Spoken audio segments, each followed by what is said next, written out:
What's up, everybody? Welcome to episode 20 of Gotta Watch 'Em All. I am one of your hosts, Ken Pescator, joined by my co-host, Adam Tuttle. Adam, how was your week? How are you? Oh, man, I'm doing fantastic. Feeling rested. I had a few days off this week. Nice. You did have a few days off. Just a couple. So what'd you do? I took the kids. We went hiking. We went all the way up to Storyland. What's Storyland? Storyland is like it's an amusement park for children, but it has some rides that adults can go on, and it's nice. It's like you can let them run around and just there's like a small little like the Three Little Pigs, and like there's a house made out of like straw and brick and mud or whatever. But you had fun too? Did you go on rides? Yes, I did. There's like a polar coaster. It's actually like pretty intense for being like a kid ride. But my son, he's only 3, and he's like, "Can we go on it again? Can we go on it again? Faster!" Yeah, no, I'm like, wow, he's 3 years old and just wants to keep going on the roller coaster. That's like how my son is. He's a madman. Like, and he was the same way when he was 3. He was just like gung ho. He would get mad if he couldn't ride the rides because he was too small or whatever. You get mad, like, no, I want to go. It was a lot of fun. I was playing Pokemon Go up there. There's like 4 or 5 gyms. At one point, I took them all over. Just wherever we were at that point. Just all in all, like tons of stops. So my bag was full constantly. So did you notice something I picked up on, and then I actually saw it reported by a couple YouTubers, but now the first time you spin a Pokestop, like the first unique spin that you have on that Pokestop, it's worth 250 experience. I saw that, and I'm like, that's sweet. Yeah, if you go to an area that's, completely congested with stops, a new area, and drop a lucky egg, that's going to be insane. If you spin 50 new stops, that's some serious XP. I wasn't really thinking about that. I just kind of was in the family mode, and it was just kind of like an afterthought. But I mean, like, having it open and, having to check it constantly was kind of hard. And then it kept getting disconnected from my Pokemon Go Plus. Oh, no. Melissa's always struggled with connection issues with the Go Plus. And she's on Android, and, all her stuff is updated. She's got a Galaxy 7. And she would always have connectivity issues. Like, the thing would just drop, and, she'd be, we'll be driving around, and my thing's buzzing like crazy. And she's like, oh, man, I'm not picking up on anything. And then she'll open the app, and she's completely disconnected. She's like, what? So it's Go Plus could be hit or miss. Yeah, it like works for, an hour or two and then stops, or it says it's like not connected. It does the blinking that it's not connected, and then all of a sudden you can catch a Pokemon. You're like, what? See, I'm lucky. I mean, I'm on iOS, and I've never had any issue in this thing. My Go Plus is a workhorse. I've probably caught, 80% of the Pokemon I've ever caught on the Go Plus, because I always have it running. Always. Yeah, I missed a Vaporeon today. A wild Vaporeon. On the with a Go Plus? Yeah, like, how weird is that? I've never even, I didn't know you could catch Vaporeons. That's weird. But I will say, at Storyland, there was a Weezing raid I did by myself. Not that that's like impressive or anything. I also saw a wild Vileplume on the radar or whatnot. Oh, nice. But it was like too far away, and we were in the park, so I couldn't get to it. But then a wild Golduck did appear. I didn't catch that though. Those were like the 2 highlight Pokemon that I saw. Yeah, I soloed a Arcanine today. Really? Which was cool. And it took me 3 tries, and the third time was just by the skin of my teeth, and I powered up my Golem before I went back in the last time. But so I also noticed something cool with raid passes. So when your time runs out, you can go back in, you can heal your Pokemon, you can use different Pokemon, and then actually go back in and battle that raid boss again. It doesn't cost you an additional raid pass, as long as you're within the timer, that 1 hour timer that the raid boss is actually active. So I was able to spend 1 raid pass and got 3 opportunities to take down the Arcanine, which was cool. Because that was, I didn't feel like I got burned, with losing the first 2 times. It didn't I didn't feel bad spending $1 each time on a raid pass, you know what I mean? Because I just didn't have to. So I thought that was pretty cool. And then I was raiding with a group, and the person that was raiding next to me, all the Pokemon got knocked out. And while I was still battling, they were able to bring another set of Pokemon back in, and with, full health and continue. So that was an interesting thing, that as long as your teammates are still actively battling it, even if you get knocked out, you could bring a whole nother set of 6 in, as long as the timer's still running on that initial battle. So he was able to bring in, it was only a level 2 that we were doing. So when, it was nothing to knock it out, but I just thought that was cool, because if you're doing a high level or a level 4 or something like that, which I still haven't seen, I still have not, well, I've seen them, but I have not battled level 4 yet. But that's good to know, that if you get knocked out, you can go back in, you could have like a B team. Yeah, my brother and I, we tried to face a Machamp. We saw it, we pulled off to the side of the road, and we just kept going at it. We unfortunately didn't have enough damage output to take it down, and then our games both equally just kept crashing. It was awful. Wow. I didn't realize that there was an update for it, so It was just nonstop. It was just one after the other, and then finally we get it. We were able to knock it out, but right as we knock it out, my brother's game kicked him out, so he had to reload, and by the time he reloaded, the raid had already stopped. Oh, but I was able to catch it, but it didn't give him the opportunity, which was super unfair. And I think at that point, it's like, he deserves a raid pass. Yeah, right. I wonder if it actually counted the tally in the raid medal, like if it actually gave him credit for actually defeating it. Yeah, I'm not sure, because it was like there was a split. He had just a couple hit points left, and then it kicked him out. And it's like, and I'm like, no! It's like 3, 2, and then finally you see him just shrink down. Yeah, it was like the worst moment, because he wants a Machamp so bad. That's his favorite Pokemon, so. Dude, Machamp is one of the most in demand Pokemon right now. It's such a good Pokemon to have with the current meta. It's you get a good one with some solid fighting moves and good IVs, and that's that's a major asset in this gym system now. But speaking of the update, so there was an update. The update notes were simply bug fixes, and it cleaned up a lot of the stuff that people were experiencing in gyms, where if they were to swap Pokemon mid-battle, sometimes it would bring the original Pokemon back in and then back out. That was all messed up, and charge moves not loading right, and damage being given or taken, and then it would kind of revert back. So you would take half a bar's worth of damage, and then all of a sudden your damage would come back. All this weird stuff was happening, so that these bug fixes were directly related to what was going on in the gym rework.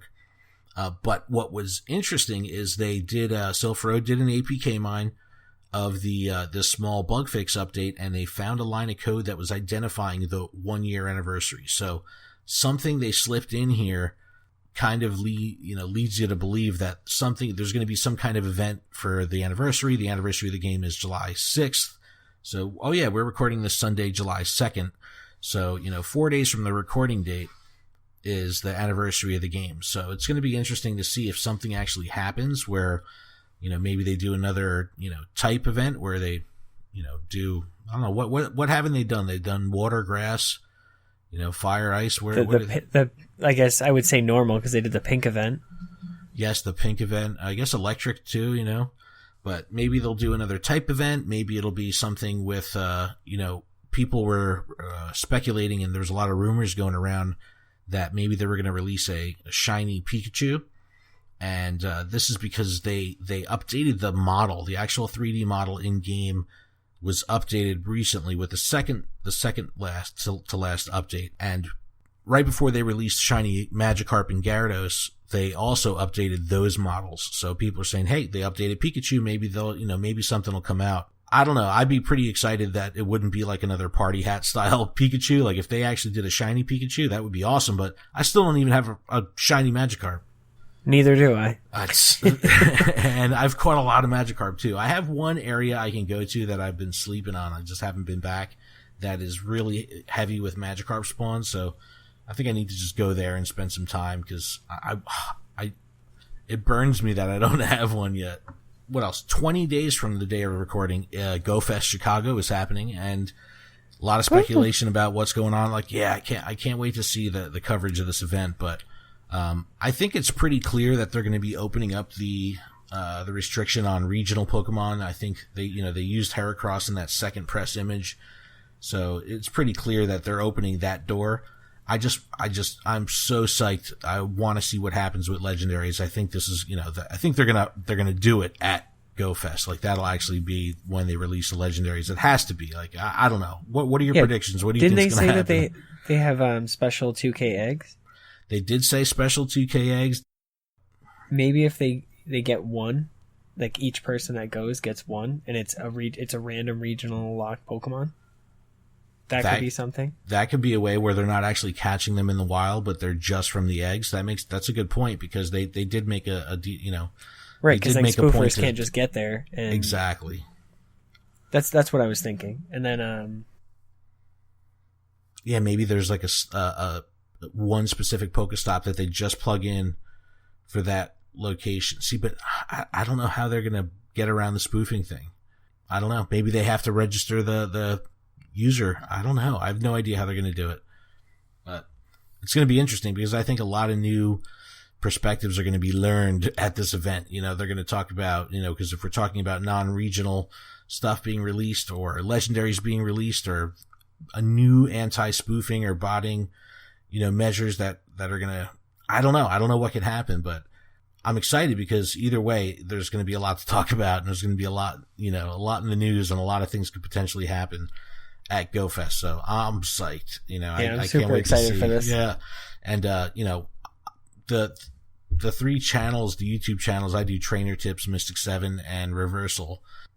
They're all going to be there. Ben Tim is going to be there. He used to do a bunch of Pokemon Go videos, but I'm psyched to see all the footage, because, I really wish I bought tickets. I wish I had that flexibility to just like go. Yeah.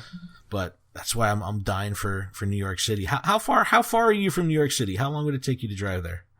I think it's like a 4.5 or 5 hour drive. It's not bad at all. That's not bad at all. Yeah, if there's something in New York, I'm going hands down. Yeah, so you're close. You're pretty close. We could meet each other halfway in 2.5 hours. Yeah, that's awesome. We got to do that.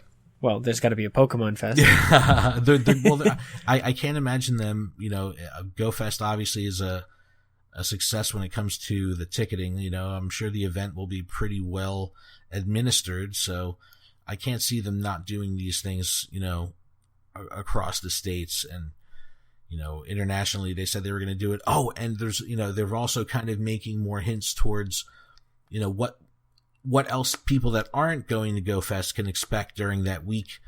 And I think they were talking about how, Niantic has published, after these type events, like who caught the most Pokemon or who hatched the most eggs or whatever it is by team. And I think what they're going to be pushing for at GoFest is a group effort to do something. Catch X amount of Pokemon on this day.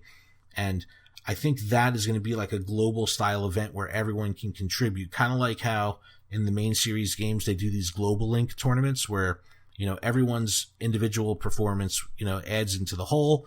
And then if everyone reaches a certain limit, then everyone gets a payout of some sort. So it's going to be interesting to see if they do something like that where, for the people that can't go to GoFest can actually contribute towards some kind of goal that's set forth at GoFest.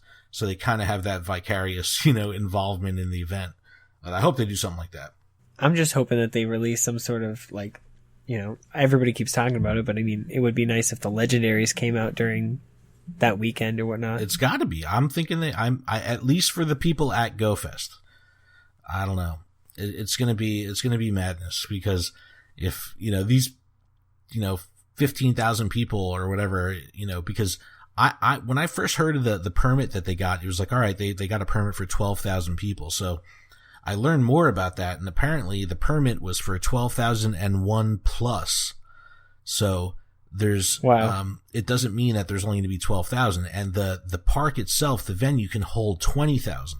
So, it could be from anywhere between 12,000 to 20,000 people, but if 20,000 people, leave that event with a legendary, I don't know. That's going to be awesome. That's going to be a lot to talk about. So I think that if they're going to do it, that's the perfect opportune time for them to do it with some, majorly organized raids, because they're going to have everyone in one spot. It's going to be nuts. I can only imagine how that's going to bring down the cell networks, in that area, all those people sucking data out of the sky.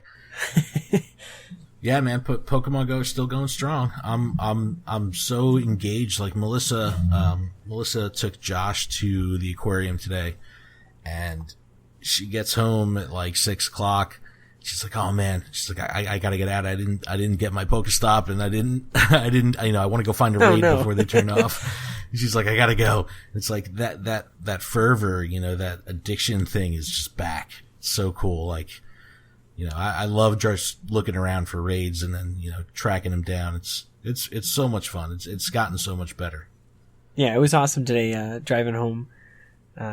My brother and I were in the car and he's got his app open and he's like, pull over. There's a gym.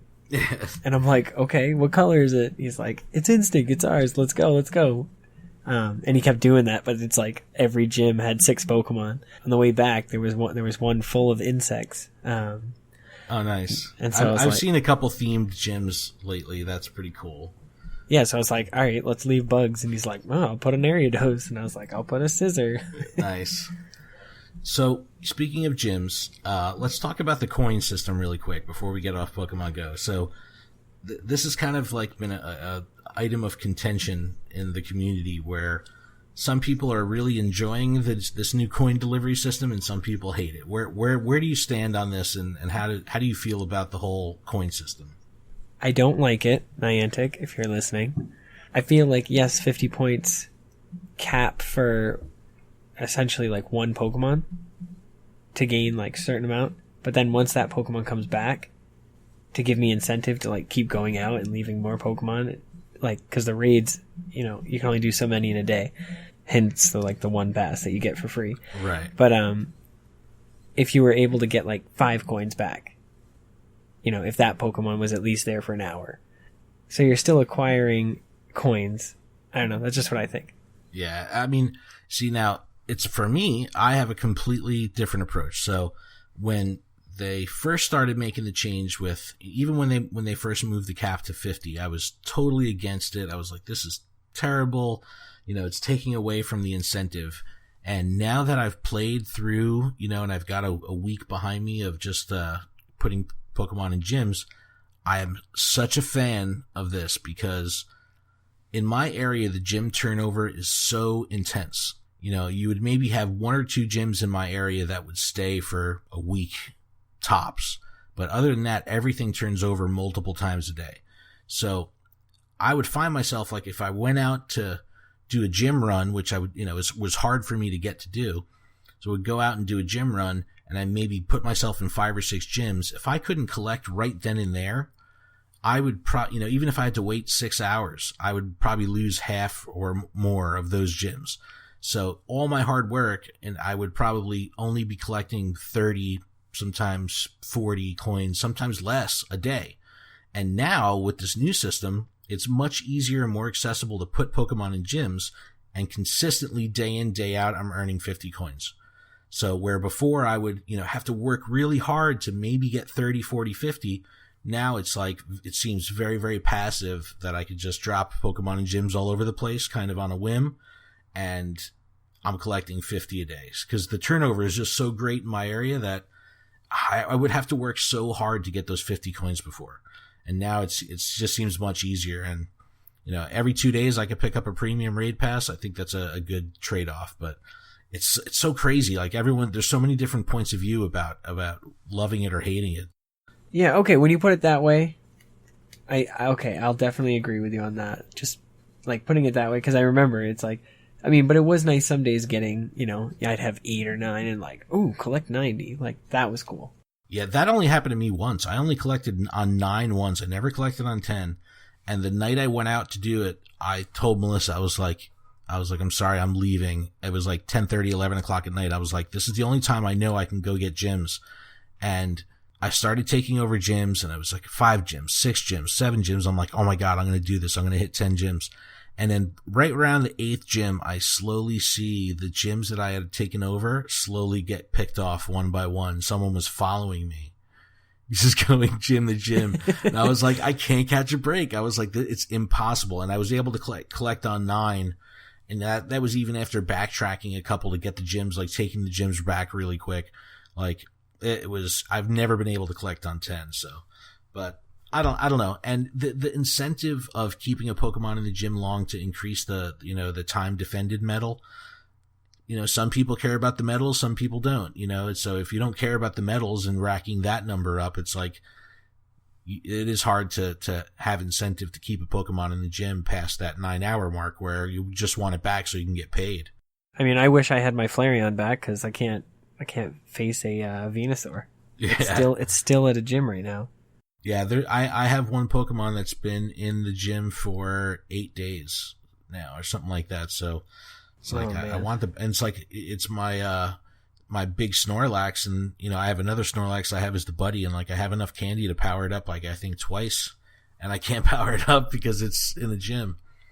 We'll see what happens with Go Fest. Pokemon Go is rocking. But alright, let's start talking about PokemonCenter.com. We have, not too much new stuff was released. No plushes, no cards, new boxes or anything like that. But they did release what they're calling the Alola Friends collection.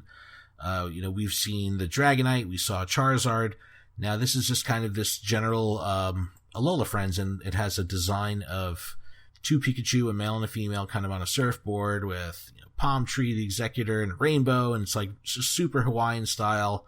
I think there's even a pineapple in the picture, but it's pretty cool. There's a Togedemaru in there, and it just looks really cool. And there's a t-shirt, there's a hoodie, there is a playmat, a TCG playmat, a lanyard, a water bottle, and then this really, really nice 950 series New Era cap, which I really, really like. It's just, it's a snapback, but it's flat brimmed with this really crazy design of all these, Alola style artwork of, Hawaiian Island style. I think there's like little, ukulele and these surfboards and stuff like that. And it has a big Pikachu with a surfboard, embroidered in.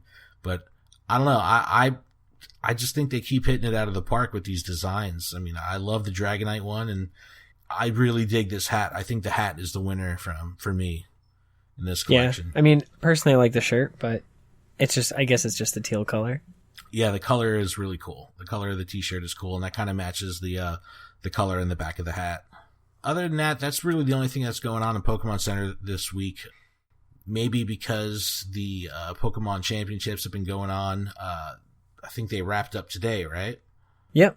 So they were at PokemonChampionships.com. They were showing the streams, and this is going to be TCG and video game competitions. And I'll put a link in the show notes to the official Pokemon YouTube channel where they have, you can watch the finals in each of the different classes in each of the 2 styles of the game. I haven't had a chance to watch any of the battles, but I always love watching the official coverage of these TCG events. It's always a lot of fun. So it's going to be interesting to see what decks they use. I love to see what's, kind of relevant, because it changes so quickly. Yeah. Personally, I love watching the bottom tables. So when they first start out, because it's, it's a lot of different decks that kind of come out of nowhere, because they don't essentially have a clear cut or a clear winner of this deck is clearly good because it's in top 8 right now. You just get to see a lot of different rogue decks and stuff that you don't normally get to see. Yeah, and I think there was something like a $200,000 prize purse for this tournament, which is insane. Which when you have these tournaments that have that much money, to hand out, that's just a good sign for the state of affairs of the brand at large, that they're, definitely throwing around that much cash. It's pretty awesome. And just booster packs galore. Just So let's talk about your deck. You played the deck you played with today. Let's talk about it. Okay, so today I chose to play something a little different. I just, while watching the stream, I was like, wow. I never even thought Lycanroc, because there's so much grass running around. But Lycanroc has an ability called Bloodthirsty Eyes, which is essentially playing a Lysander, but it doesn't take up your supporter for the turn, allowing you to play cards like Teammates, which is when a Pokemon gets knocked out, you're allowed to search your deck for any 2 cards. So essentially, you can search your deck for the Lycanroc, which is your Lysander, plus that 1 card you need to get that extra knockout. Sneaky. Yeah, so it really brought back like memories of like, nobody will probably get this, but like the SP era, which is when like all the Pokemon were SP, so you could have like a Charizard SP, and it was counted as a basic Pokemon, kind of like EXs. Okay. But they weren't necessarily like worth 2 prizes unless they were a level X, which is like an evolution onto an already existing Pokemon. So it'd be like a Charizard level X. It was a weird time, but it was really cool. There's just so many things you could do. But this brought back a lot of those memories. But using this, I mean, it was a small tournament because the North American International Championships were going on. So there weren't too many people there. But it was just 3 rounds and no top cut. I ended up winning the whole thing. I went 3-0. That's so awesome, dude. Yeah, so I got a pretty sweet championship mat. I posted a picture on our Instagram, Facebook, and Twitter. But it was a lot of fun. I had a blast, and I played a Garbodor Trashalanche deck, and that was intense because he was playing a Zygarde EX and just like kind of taking out my Zora's early game. And then second game was almost a mirror deck. Only he played that new promo Tapu Koko, and it was like, so you'd like spread damage everywhere and then be able to get the 1 shot on all my guys with his Zoroark and his Lycanroc. But unfortunately, he decided to play the promo Lycanroc and not have that opportunity to play Rescue Stretcher to grab that one, to play it down, to use like the Bloodthirsty Eyes or whatnot, to be able to take out what he needed to knock out for the win. Dude, it's so funny hearing you just like wax poetic about it. I'm like 3 words behind every time. Like, okay, this one moves to this, then this happens. It's like, it's so funny. Like, it sounds so interesting. Like, I really wish I could see that in action. That's why I can't wait to watch these championship videos. Yeah. And then my last match, so we were both 2-0. He was playing Speed Darkrai. So that's just like 4 Darkrai's with Baby Yveltal, and Yveltal for 1 energy does 30, and then attach a dark energy from the discard, so you're getting more energies in play. Darkrai does 20 plus 20 for each dark energy in play. So they play XP share. So when the active Darkrai gets knocked out, those energies stay on board. So it's kind of like everlasting and just keeps the energy on board. So it just keeps growing and growing and growing in attack power, but it's weak to fighting, which Lycanroc is fighting. So I was able to get a few cheap knockouts, I would say, because his Rogue GX does 50 damage times the amount of bench Pokemon. So at one point he had 4 bench Pokemon. This was for the last prize, but I just used Rogue GX and he had 4 Pokemon on the bench, and I was just like, I'll do 400 damage to you. That's so awesome. Yeah, that double weakness, that'll get you. That's awesome. So very cool, man. It's really cool that you won. It's really good. That's super sweet.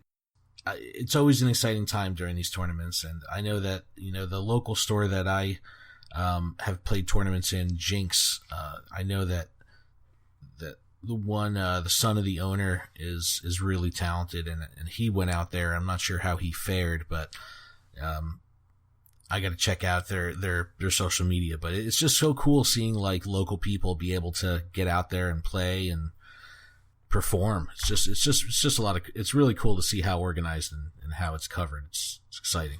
Yeah, this game is wonderful. It just keeps getting better. So speaking of wonderful games, let's talk about Magikarp Jump. Jump. So another big update came to Magikarp Jump. It's like the little game that could.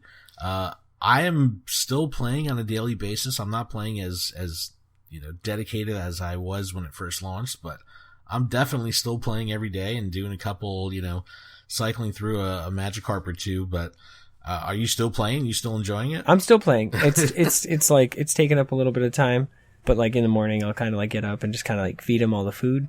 I just necessarily won't, train him the 3 times that I get. But most of the time I do like get all the food real quick and then kind of switch off to Pokemon Go, and then I'm on the go. Yeah, so with this update, they increased the level cap. There's a new league, new food items, new trainings, new support Pokemon, decorations. Like, it was a full update, just like the one they had in the beginning of June. So June actually saw 2 big updates for this game. So it's pretty interesting to see that this game is still going strong. Like, I would kind of think that means people are spending money on the game. Like, to see 2 big updates like this come so soon from launch, I guess the game's doing well. So yeah, I mean, I haven't personally spent any money on it, but I have spent money on Go. So I mean, between the 2 of them, I mean, oh dude, I don't even want to talk about how much I've spent in Go, because I do $20 a week. So so that's been for 52 weeks now. All right, do the math on that. No, don't do the math. No, I'm bad at math, so I can't do math. I can't do it. No. Yeah, so it's like $1,000. Yeah, not too much. Not too much. Hey man, it's my joint. The game is my joint. But all right, so let's talk about this episode. So the name of this episode is Bye Butterfree, and for those of you that have experience with the Pokemon anime, this is kind of a one of those episodes that's a standout in this first season. The original air date of the episode was October 5th, 1998. And the episode starts off with Ash. It's a very traditional opening. I kind of like how they open the show. It's Ash and the crew kind of like just walking along, very triumphant looking. They're just pushing forward in their mission to explore and find Pokemon, and they come across this giant cliff face. So they're at the edge of a cliff. It leads down 200 feet to the water. There's a bunch of rocks in the water. It's, right over the ocean, and it's gorgeous. And Brock pulls out a map, and he says, hey, there's a ridgeline over here on this mountain, and that's where we need to go. That ridgeline will lead us right to Saffron City. So again, they start, dropping, names of, the progression from the original games. And, it comes out that they're on their way to Saffron. And as they're overlooking this ridgeline, they see a group, this giant flock of Butterfree. And, everyone's kind of amazed by how many there are. And Brock comes out and says, oh yeah, they do this every year. They're celebrating their season of love. And, this is the time where they find their mate. And, they lay eggs across the sea. And that's kind of their yearly ritual. And, Ash is like, well, wait a second, I have a Butterfree. What about my Butterfree? And Brock, confirms, like, hey, if you don't let your Butterfree out and to take part in this, your Butterfree's never going to have the chance to make babies. And Ash is kind of like, what? Make babies? And then cut to title card. Bye Butterfree. It's like, it's so funny. Cause, again, the birds and the bees with a 10-year-old kid, it's, even though they're talking about Pokemon, it's still funny. Yeah. And then like, Misty's like, I can't believe there's a hot air balloon for rent, and it's all right, like, so wait a second here. Where did they rent this? There's no stand, there's no it's nothing. The best. They pull it out of left field. They're just like, she's like, man, it's crazy that there's a hot air balloon available for rent, and boom, they got a hot air balloon. Like, where did they get the money? Where did they get this? I mean, they're in the middle of the woods. And then Brock's all like, yeah, let's do this. He's like, we'll see more balloons once we get airborne. And then they eventually, Brox just knows how to handle a hot air balloon out of nowhere. Yeah, he's like manning the blowtorch. Yeah. And then they get up in the air, and they join the group of Butterfree, which are, they're pairing up into couples. And then Ash is like, all right, go Butterfree, go. To send him out to find his own mate, And then all the Butterfrees that he's going up to, nobody likes Ash's Butterfree. They all keep turning their heads left and right. Like, he's like, free. He just wants a mate, It's like the saddest eyes possible. Yeah. He's so sad. And Brock's like, maybe the other Butterfrees aren't his type. Misty chimes in and says like, what do you mean? They all look exactly the same.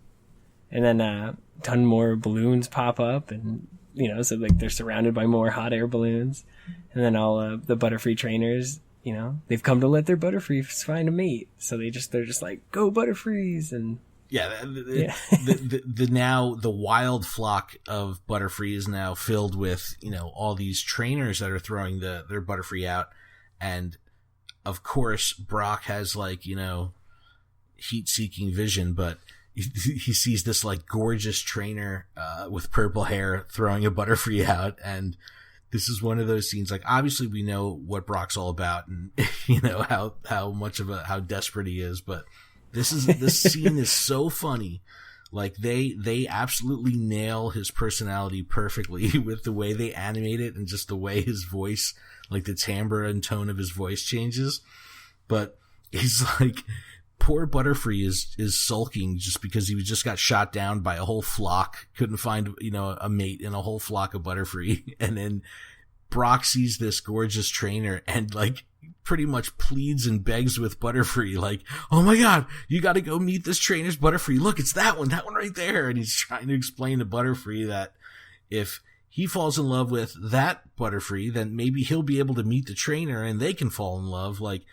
Brock is so thirsty. It is the funniest thing ever. Just the animation of it is really, really funny. And, of course, Misty's not going to stand for this, and she smacks him over the head, and you get the big, giant, typical, Japanimation style lump, bulbous on the back of Brock's head.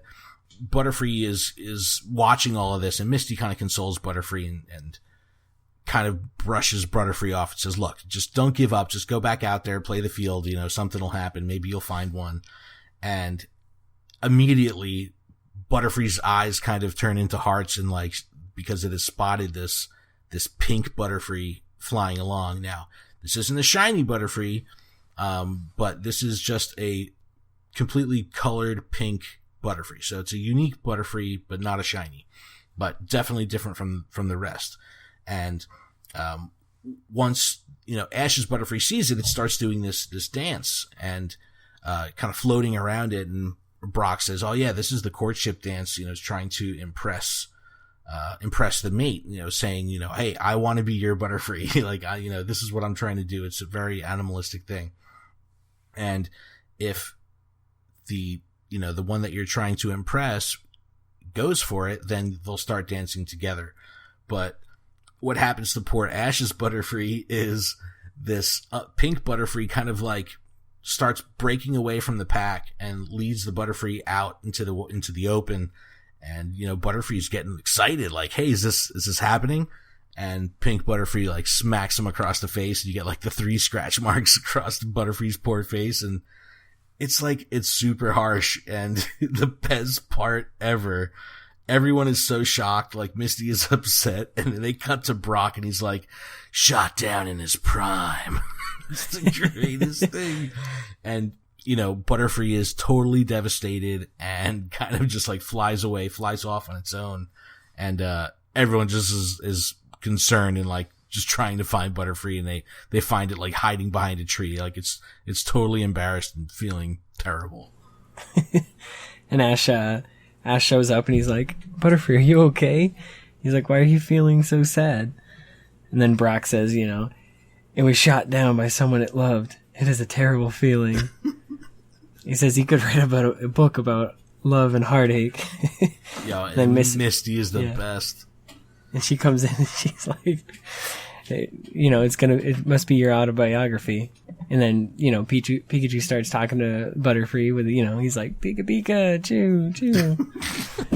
And Ash doesn't understand how anyone can turn it down, It's his Butterfree, This thing is strong.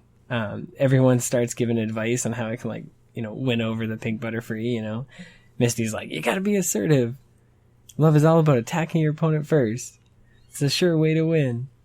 And Brock can't believe what he hears. He's "Oh, I wish I knew that sooner." Yeah, this was the technique that has prevented him from finding a girlfriend, because he's not assertive enough. He's the most pushy person ever. There's just all this time I could have had Officer Jenny and Nurse Joy. But they decide to give it another go, and Brock suggests maybe a new look might help. So this part is super funny because Brock, gets excited about this, all right, maybe a new look will help. And it just kind of cuts this little animation of, Brock interacting with the Butterfree and pans back, and the Butterfree is now rocking this little ascot with the side knot, neckerchief, which is absolutely hilarious. And they show the Butterfree kind of like glistening, like this thing feels fabulous, now that it's wearing this, it's fierce, it's just really, really funny how they animate it, because it's just like a basic little neckerchief, but this Butterfree feels, like this made all the difference. Like it has all the confidence in the world now. And, Ash is like on a mission. We gotta fly back up there. We gotta find this pink Butterfree, and, you gotta go for it. I have confidence in you. You have to have confidence. And, Ash kind of says, like, maybe you should show off, your attacks. Show the pink Butterfree how strong you are. Like, that's what Ash is, is proposing. Like, it will work.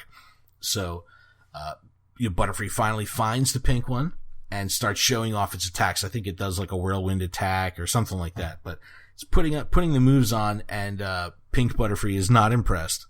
But right in the middle of this kind of, weird, awkward, mating ritual, Team Rocket kind of like comes out of nowhere in a, Team Rocket helicopter, which is absolutely awesome. And I wish I had a toy of it because it was just cool. And, it's like pulling along a banner that has like pictures of their faces and stuff on it.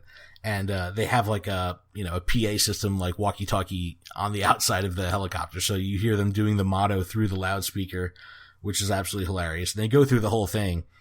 They have this giant net, like a giant butterfly net that kind of like a big bug catcher, a big giant bug catcher that extends from the bottom of the, of the helicopter. And they specifically came not knowing that Ash and them were even here, but they came because they were trying to capitalize on this annual, Butterfree celebration. So they knew the Butterfree were there. So they said, let's get a giant butterfly net. We're going to catch them all. And they let down this giant Butterfree net. James makes the comment. He's like, nothing but net, like in a total James voice. And, Ash and crew, they all see this happening, and they're like, wait a second, like, oh my gosh, you can't do this. This is really gonna, you're interfering with nature is pretty much the sentiment that they're trying to get across. And, dozens and dozens of Butterfree are getting caught up in this net, including pink Butterfree. So Ash's Butterfree sees this happen and starts going like hog wild on the helicopter, and actually tries to start attacking the helicopter. And, it's really, really upset. And pink Butterfree kind of sees this happening and is like starting to, get a little interest in, making her man work for that. You know what I'm saying? So it's Ash sees this and he's like, yes, show her you're strong. Start showing your attacks. And he commands it to do a stun spore attack, but the helicopter blades, the wind that from the helicopter blades just kind of keeps the stun spore at bay. And, Ash is like, oh my gosh, Butterfree is unsuccessful here. I have to call in Pidgeotto. And Misty stops him, which I thought was really cool. And she's like, wait a second, don't bring in Pidgeotto. Think about how hard Butterfree is working here. He's giving it all it's got. You'll hurt its feelings, give it another chance. And it's just very cool that she kind of protects, the pride of Butterfree by not, telling Ash to not give up on it. I thought that was a cool sentiment. And just as this is all happening, they kind of lose, the helicopter. Remember, they're in a hot air balloon, so they're going slow. And this helicopter is just pulling away, now with, all these Pokemon in the net and Ash's Butterfree chasing it. And they kind of just lose the whole thing in the clouds. And then finally the clouds kind of clear and there's nothing in sight. They can't find anything. Yeah, so at this point, they completely lose sight of both Butterfree and Team Rocket. And then the gang comes out of the clouds to an open canyon-looking area. They start calling out, Butterfree, Butterfree. And then finally they see Butterfree looking, he's been through the ringer. He's all haggard. He's all banged up. And Misty asks, do you know where pink Butterfree is? And, it kind of shakes its head like, yeah. And so Ash is like, lead the way. And then it cuts to Team Rocket, hiding in a building, counting all their Butterfree that they caught. Yeah, they have it in this giant, wicker net thing. Like this big cage. Yeah. So, none of them are getting out. And then, Team Rocket, they're super excited about their plan actually worked because none of them ever work. And Jesse's like, we're at our best when we're at our worst. Yeah, I like that line. Yeah. And like, Meowth's just like, when Giovanni finds us out, he's going to be the top cat again. Then it cuts to an animation of Persian walking away while Meowth's sitting on Giovanni's lap. Yeah, he's like being such a cat, like just a total, center of the world kitty. It's really funny. Yeah, he's the cat's meow. All right. Yeah, that's right. Their daydreams get cut short when the window gets broken, and it's Ash and the crew who do a fantastic Team Rocket motto. That's the best. And then Misty comes in, like, prepare for trouble, and then she's like, make it triple. Yeah, which is like the highlight of that for me. Yeah, I have a feeling that's going to be that could be in the YouTube thumbnail, because the animation style in this sequence is so cool. It's like heavily detailed. There's a lot of line work. It just looks so awesome when they're doing this motto. They nailed it. And then Brock comes up with like a flashlight, like completely like ghost storytelling. Like, yes. It's so cool. And then, Team Rocket's like, we knew it was too good to last. So, within 2 minutes, the fight is on. Ash sends a very determined Butterfree to, attack. It blasts right past Team Rocket, it totally ignores them. And Misty's just like, Starmie, go, use tackle. And Team Rocket's running because, you see a Starmie spinning at you using tackle. You're going to run. So Team Rocket's running away, and the Starmie is, just pushing them out. And while this is going on, Ash's Butterfree is, on its own accord, just smashing itself over and over into this giant, like, hard net cage thing that Team Rocket has that's, entrapping all the Butterfree. And in this net, part of the trapped flock here is the pink Butterfree, and sees Ash's Butterfree working so hard, and, not worrying about how it, it could get hurt doing what it's doing, smashing over and over into this cage, and kind of sees that, and the emotion they're able to convey, in the pink Butterfree's, little sad eyes. It's like, it really cares, it's starting to care. Yeah, it's like blushing. Yeah. And Ash's Butterfree is just determined, just boom, boom, boom, over and over, smacking into it. And then finally it kind of like really, really winds up, and they show like a cool animation, real aggressive style, where like there's a flash and slow-mo, the Butterfree smashes into this net and just destroys it, and all the Butterfree just are able to fly free. And it's just, the pink one is just now gaga, It's like, you done good. And they cut back to Team Rocket getting chased out. And this part was crazy. So I don't know why, but Jessie has a sledgehammer, and it's not like a cartoon sledgehammer. Like it's a full blown, like, construction site looking sledgehammer. And as the Starmie is like gaining on Jessie, she turns around and straight up, like, baseball swings and cracks the Starmie and sends it like flying into a wall, smashes into the wall. And the sound it makes is so intense. I'm like, whoa! It reminded me. You really feel the pain. That it reminded me of the baseball bat from the original Smash Brothers on N64. Like, you hit someone with it, it's like dong. Like, it's crazy. Misty's there, and she's got like this giant backpack with like a big water hose on it, and kind of douses the Starmie and kind of regenerates it, lets it, get its bearings back, and it gets recharged from, being soaked with water. So that's good, because I was concerned. I was like, oh, this is bad, because got hit with a sledgehammer, smashed up to the wall, and like, you would think that it's completely knocked out, but, the water has some special healing properties, I guess. Yeah. But H2, oh yeah. Oh yeah. But Brock opens the bay doors to this building that they're in, and all the Butterfree are able to get away, to escape. And Team Rocket's wigging out, because, now their maniacal plan that was just working out for them is now in ruin. So they're kind of like freaking out, trying to figure out how they're going to recatch all these Butterfree. And that's when Ash finally has the time to look at Butterfree and sees how banged up it is from, breaking this cage. And she's like, oh my gosh, Butterfree, are you okay? And the pink Butterfree stuck around and is now concerned about Ash's Butterfree as well, which was cool because you could see him, making his relationship, successful. James comes over and threatens the pink Butterfree like he's got something that he's going to swing at her. And before he can even do that, Ash's Butterfree is like, not in my house. And boom, like just does a tackle right in James' face and like knocks him out. And the pink Butterfree is blushing. Like it's hilarious. And, but Team Rocket is able to get back to their helicopter and they're focused. They're PO'd that all their Butterfree that they just worked so hard to get have now escaped, but they're not giving up. And this is unlike Team Rocket. Like usually, that would kind of be it. Their plans are foiled, but they don't give up here and they give it another go. Yeah, normally they'd be blasting off again. Exactly. This time they get back in that helicopter and they just, they're determined. They're like, we just lost all these Butterfree. We gotta get them back. So that, they get back in their helicopter. They're up in the air. They drop the net again and they're doing it again all over. And, Pikachu and Butterfree, they take the initiative. Pikachu jumps on Butterfree's back and then they start flying towards the helicopter.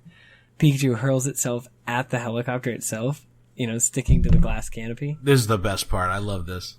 And then all the while, the pink Butterfree is blushing as if she's thinking, ooh, he's so strong and fearless, my Butterfree.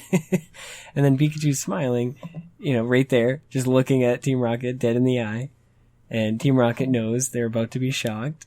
And then the helicopter, Pikachu uses like Thundershock, Thunderbolt, whatever, just zaps the entire thing. That whole animation sequence is hilarious because they kind of cut back and forth between like Pikachu's derpy, mocking smile and Team Rocket going, we're about to get shocked. We're about to get shocked. Like, cause they just see it coming. It's just so funny how they animate it out. The helicopter is destroyed. Team Rocket's falling into the canyon. Pikachu gets carried back by the Butterfree. And then the pink Butterfree is like, it's fallen in love with Ash's Butterfree. So it finally found its mate. They start doing their courtship dance with each other. All's well in the world. As I said, the forbidden dance, the lambada. But Ash knows that he has to say goodbye to Butterfree so it can have babies. Ash has to say goodbye. And it's a super sad moment, and it's a memory that's stuck for everyone. Right. This episode was, as soon as you see it, you're like, it's that episode. And Butterfree starts tearing up. Poor Ash will never get to see his grandbaby Butterfrees.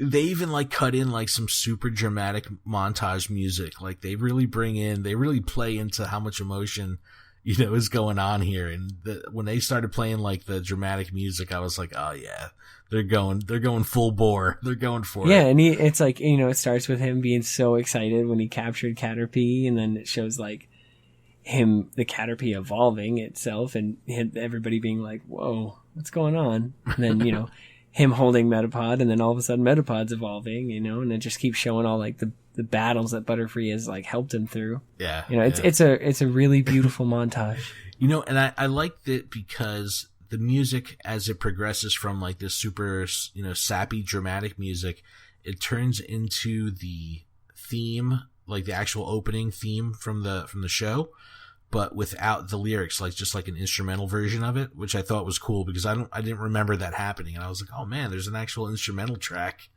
of the opening theme that's, sans lyrics. I thought that was pretty cool. Yeah, definitely. After that happens, Brock tells Ash that he's so proud of him, he knows he has changed a lot and, he has a lot of courage. Yeah, and Butterfree flies out of sight.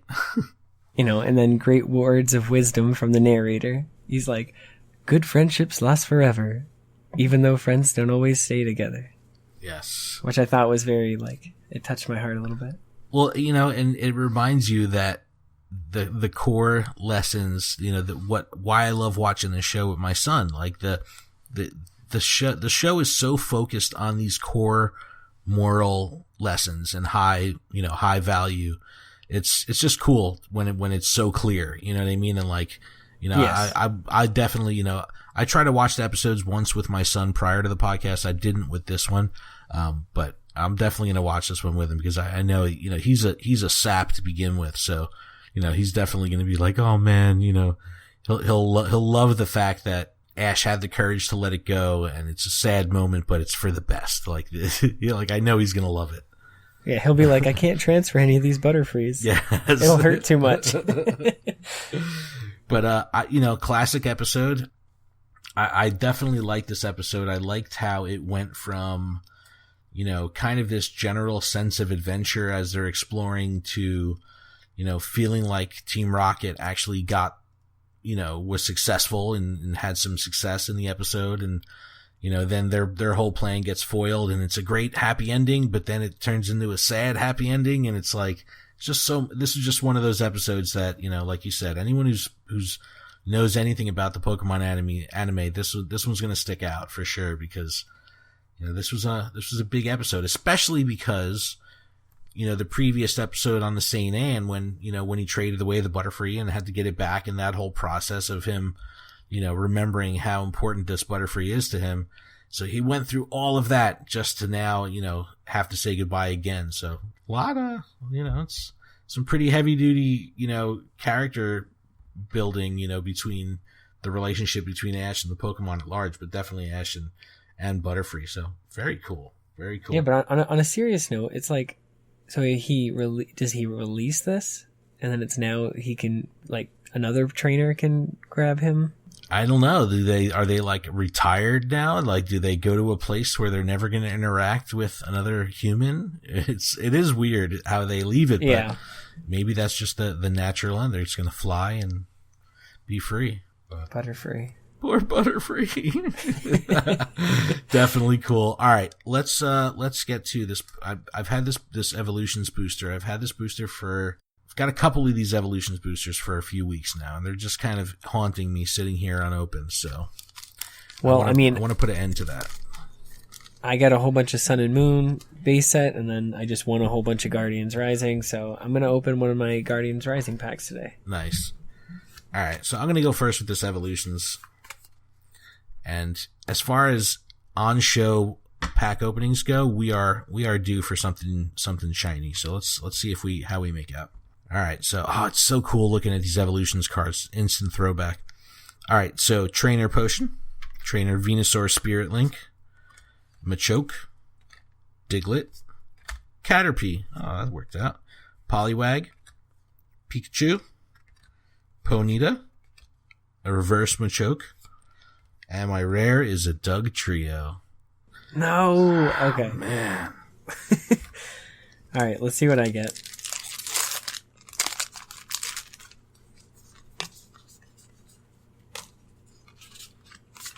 All right.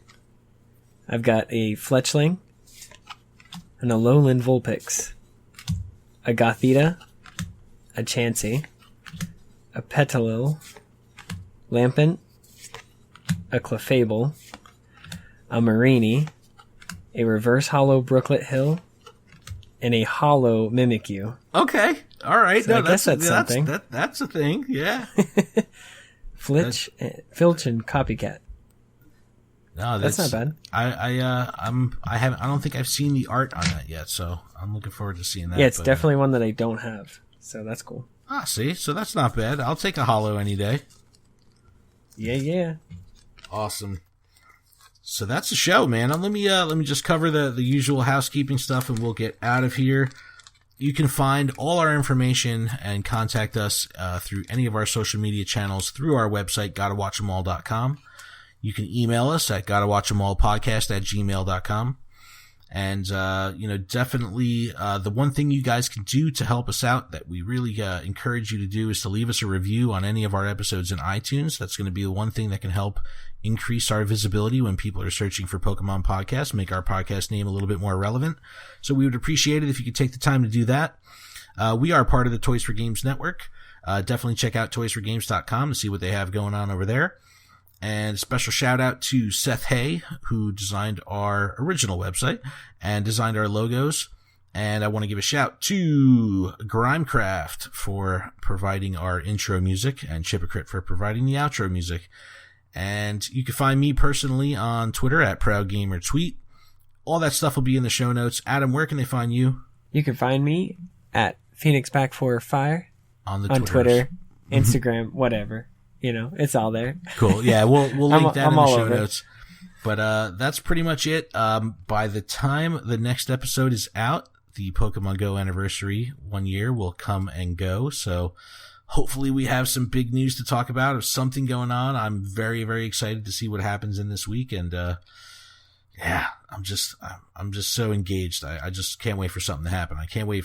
We'll make sure that we post any press releases that Niantic puts out, this week. We'll make sure that gets out, on our pages front and center. But thanks so much for checking us out, and, look forward to seeing you guys next week. Oh, okay. So our Pokemon Go Plus, giveaway did go through. We have a winner. She was from Instagram. Her Instagram name was Chipmunk Baby. Her name is Jenny, and she's from New Jersey, which is awesome. So I'm glad it's coming to a fellow New Jerseyan. But I will get that, she should be getting that Go Plus any day now. But, congratulations to her. And, yeah, I know she'll enjoy it, man. I can't imagine playing this game without my Go Plus. It's just I know, right? Integral to how I play the game. So, when people say, "Oh, there's," when I was going back and forth with her on DMs, she's like, "Oh, I will catch more Pokemon now because of this." So, can't imagine playing without Go Plus. So I'm psyched for her.